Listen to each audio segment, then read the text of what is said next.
Hello friends, ಎಲ್ರಿಗೂ ಸ್ವಾಗತ. ಇದು ನಮ್ಮ ಇವತ್ತಿನ ಪ್ರಾಪರ್ಟಿ. ನೀವೇನು ನೋಡ್ತಾ ಇದ್ದೀರಲ್ಲ, 3040 ಡೈಮೆನ್ಷನ್ನ BDA ಪ್ರಾಪರ್ಟಿ, ನಾಡಪ್ರಭು ಕೆಂಪೇಗೌಡ ಲೇಔಟಲ್ಲಿರುವಂಥದ್ದು. 6th ಬ್ಲಾಕ್ D ಸೆಕ್ಟರಿಗೆ ಬರುತ್ತೆ ಈ ಪ್ರಾಪರ್ಟಿ. ನಿಮಗೆ ಪ್ರಾಪರ್ಟಿ ಮೇನ್ ನಿಮಗೆ ನೋಡ್ಬೋದು, ಆಪೋಸಿಟಲ್ಲಿ ಪ್ರಾಪರ್ 30 ಫೀಟ್ ರೋಡ್ನ BDA ಕಡೆಯಿಂದ ಡೆವಲಪ್ಮೆಂಟ್ ಮಾಡಿಕೊಟ್ಟಿದ್ದಾರೆ.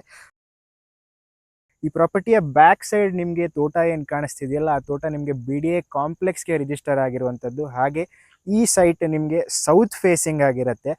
ಈ ಪ್ರಾಪರ್ಟಿ ನಿಮಗೆ 330 ಫೀಟ್ ಪೆರಿಪೆರಲ್ ರಿಂಗ್ ರೋಡ್ ಸರ್ಕಲಿಂದ ಜಸ್ಟ್ 1.5 ಕಿಲೋಮೀಟರಲ್ಲೇ ಇರುವಂಥದ್ದು. ಹಾಗೆ 100 ಫೀಟ್ ಮೇನ್ ರೋಡಿಂದ ಜಸ್ಟ್ ಒಂದು 50 ಮೀಟರ್ಸಲ್ಲೇ ಇರುವಂಥ ಪ್ರಾಪರ್ಟಿ. ನಿಮಗೆ ಒಂದೊಳ್ಳೆ ಹಾಟ್ಸ್ಪಾಟ್ ಲೊಕೇಶನ್ ಅಂತಲೇ ಹೇಳ್ಬೋದು ಇನ್ವೆಸ್ಟ್ಮೆಂಟ್ ಪರ್ಪಸ್ಸಿಗೆ. ಹಾಗೆ ನಿಮಗೆ ಚಲ್ಲಘಟ್ಟ ಮೆಟ್ರೋ ಸ್ಟೇಷನ್ನು ಕಮ್ಯೂಟ್ ಮಾಡೋದಕ್ಕೆ ಜಸ್ಟ್ ವಿತಿನ್ 2.5 ಕಿಲೋಮೀಟರ್ಸಲ್ಲಿದೆ. ಹಾಗೆ BMTC ಬಸ್ ಡಿಪೋ ಜಸ್ಟ್ ಒಂದು 2 ಕಿಲೋಮೀಟರ್ಸ್ ಅಂತಲೇ ಹೇಳ್ಬೋದು ನಿಮಗೆ ಈ ಪ್ರಾಪರ್ಟಿಯಿಂದ. ಹಾಗೆ KMF ಸ್ಟೋರೇಜ್ ಸೆಂಟರ್ ಜಸ್ಟ್ ಒಂದು 300 ಮೀಟರ್ಸಲ್ಲಿದೆ ಈ ಪ್ರಾಪರ್ಟಿಯಿಂದ. ಕಮ್ಯೂಟ್ ಮಾಡೋದಕ್ಕೆ ಯಾವುದೇ ರೀತಿ ಪ್ರಾಬ್ಲಮ್ ಇಲ್ಲ. ಒಂದೊಳ್ಳೆ ಬೆಸ್ಟ್ ಇನ್ವೆಸ್ಟ್ಮೆಂಟ್ ಅಂತಲೇ ಹೇಳ್ಬೋದು ಈ ಪ್ರಾಪರ್ಟಿ ನಿಮಗೆ. ಈ ಪ್ರಾಪರ್ಟಿಯ ಪ್ರೈಸಿಂಗ್ ಆಗಿ ಕೆಳಗಡೆ ಕೊಟ್ಟಿರೋ ಕಾಂಟ್ಯಾಕ್ಟ್ ನಂಬರ್ಗೆ ಕಾಲ್ ಮಾಡಿ. ನಿಮಗೆ ಇದೇ ಪ್ರಾಪರ್ಟಿಯ ಮೇಲೆ ಲೋನ್ಸ್ ಬೇಕು ಅಂತ ಹೇಳಿದ್ರು ಕೂಡ ನಮ್ಮ ರಾಘವೇಂದ್ರ ಎಸ್ಟೇಟ್ಸ್ನ ಕಾಂಟ್ಯಾಕ್ಟ್ ಮಾಡಿ. ಎಲ್ರಿಗೂ ಧನ್ಯವಾದ. ಇದೇ ರೀತಿ ಸಪೋರ್ಟ್ ಮಾಡ್ತಾ